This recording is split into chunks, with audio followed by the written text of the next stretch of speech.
Um dos assuntos do momento e que tem deixado as centrais sindicais preocupadas é a Lei nº 4.330, de autoria do deputado Sandro Mabel, do PMDB de Goiás. A lei, que é defendida por empresários, tira as restrições dos serviços terceirizados, que hoje prevê que somente serviços de limpeza e de segurança possam ser terceirizados. Atualmente no Brasil, 12 milhões de trabalhadores são terceirizados, o que corresponde a 25% da mão de obra empregada no país. Para entender melhor o que é essa lei e como ela pode influenciar no seu emprego, eu converso com a advogada trabalhista Marilda Aparecida Cardoso. Marilda, seja bem-vinda. Obrigada. Olá, Carol. Olá, telespectador. Bom, Marilda, o que é essa lei da terceirização e o que ela muda na prática com a aprovação desse texto? Bem, Carol, o que essa lei muda é que hoje o que pode ser terceirizado é somente, como você havia dito, o serviço de segurança, vigilância e de limpeza. Com a aprovação desse novo projeto, vai abranger essa terceirização, vai passar a terceirizar a atividade fim da empresa. Um exemplo, a produção, administrativo, vendas. Então, terá essa maior abrangência para que possa haver essa terceirização de mão de obra, é o que vai mudar na prática. Então, qualquer cargo pode ser terceirizado?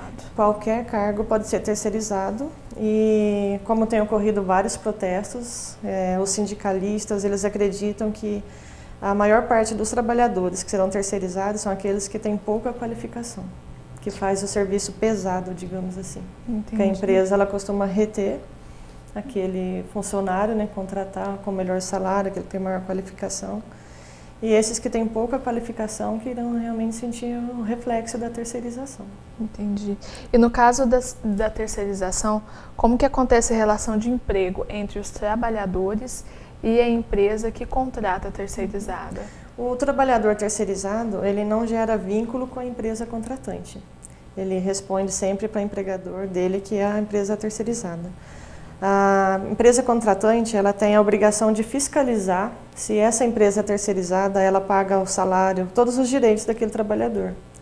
Então, ele não tem uma relação direta dentro da empresa com o dono da empresa.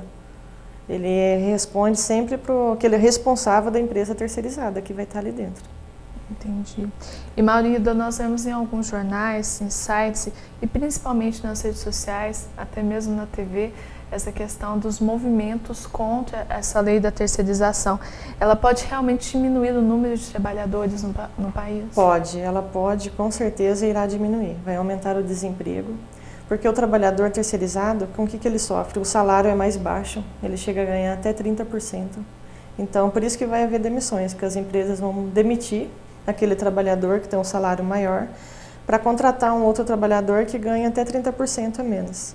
E um outro ponto é a rotatividade de funcionário, porque o salário é mais baixo, então aquele trabalhador ele vai entrar impulsionado a trabalhar, depois ele vai desmotivar pelo baixo salário, pela falta de benefícios que ele vai ter em comparação àquele trabalhador que foi contratado.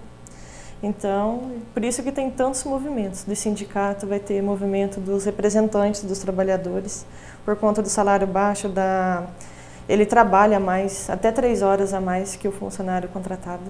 Então, ele vai trabalhar mais, ele vai ganhar menos e ele não vai ter o valor dentro da empresa daquele funcionário contratado. Mas esse trabalhador terceirizado, as regras que regem essa terceirização são as mesmas da CLT ou é outro tipo de legislação?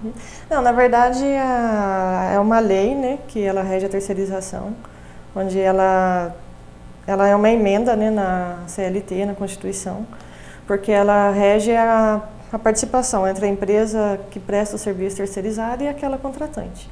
Mas o trabalhador terceirizado, ele tem direito ao fundo de garantia, ele tem direito ao seguro-desemprego, ele tem esses direitos. O problema é que ele vai trabalhar mais, ele vai ganhar menos. E essas empresas terceirizadas, elas têm o hábito de não repassar os recolhimentos para os órgãos públicos. Ela retém do funcionário, ela desconta dele e não repassa. Então, por isso, tem-se muitos processos trabalhistas contra essas empresas terceirizadas. A gente teve um exemplo aqui em Guaxupé, acredito que foi há 2 anos, dos seguranças do Banco do Brasil que entraram em greve justamente por causa desse repasse. Exatamente por causa do repasse. Ela desconta do funcionário e ela não repassa. E a fiscalização, ela não tem sido feita de forma correta, porque a empresa contratante, no caso o Banco do Brasil, ele teria que fiscalizar. Ele tem o dever e a obrigação de fiscalizar. E para você, isso é um retrocesso na nossa... Com certeza. Vai ser um retrocesso, vai prejudicar esses 12 milhões aí que já tem hoje, que já sofrem com a terceirização. Pode aumentar para 30 milhões de trabalhadores, é um retrocesso que irá prejudicar sim o trabalhador. Bom, e agora que teve essa aprovação no Congresso, o que acontece agora? Qual vai ser a próxima etapa? Então, está sendo discutido na Câmara dos Deputados. Assim que ainda tem emendas a serem feitas, discutidas, porque tem uma grande discussão. Depois vai para o Senado. Aí no Senado tem uma nova votação. Só assim que vai para presidente da República. Tá certo. Então, vale a pena, cobrar dos nossos representantes. Vale a pena cobrar dos representantes, dos deputados. E eu acredito que tem muita mudança ainda para acontecer. Tá certo. Marilda, muito obrigada pela participação aqui conosco. Eu que agradeço, Carol.